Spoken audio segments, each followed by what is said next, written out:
So what changed? What changed?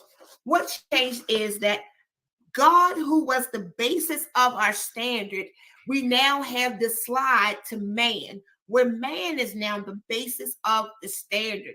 Man sets his own goals, its own code, right? So first, moral standards. When we look at the biblical standards of the Bible, that's what most people operated from. But as we see the change, it's now about my standards. Moral standards are all about a person's personal opinion, how they feel about themselves, what they want to do. And it changes. There's been a suspension of what the established moral code used to be.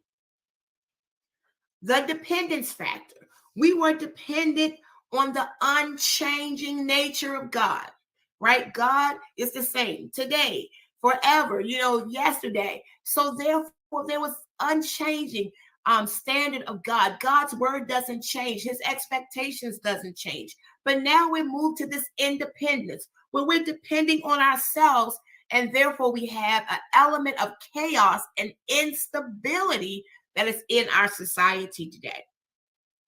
We move from one God to many gods, right? Oh, it does sort of sound like pre-Christianary, right? We go from one God to many gods, right? Where we first believed in the God of the Bible, now there are many different gods. There's gods in nature. People are finding God anyway. And the interesting thing is, we always say, we quote Romans 10, 9 about the path to God.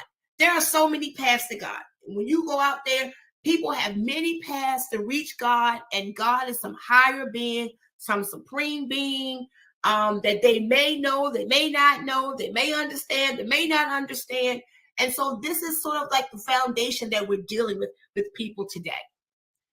Absolute truth has now moved to subjective truth. Everybody will agree that there's a right and wrong. But what you will find is that they're willing to accept anybody else's opinion about what's right or wrong. So what I may feel is right and wrong is okay for me. But if you disagree with me, I'm willing to accept your truth, because everybody's truth is subject to how they feel.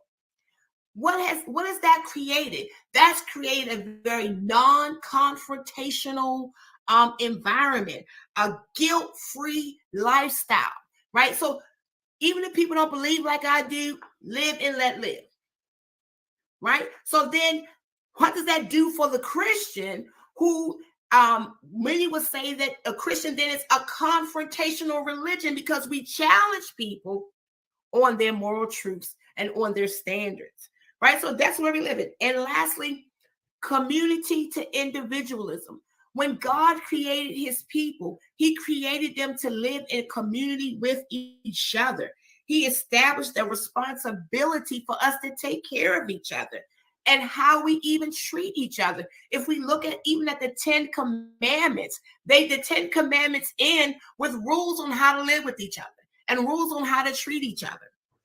But now each person is independent. Each person is responsible for their own destiny and their own accountability. And they put their own personal pleasure and fulfillment at the expense of others. So in this individualized society, then how do we as believers then teach those about the community of believers that we belong to? Next slide.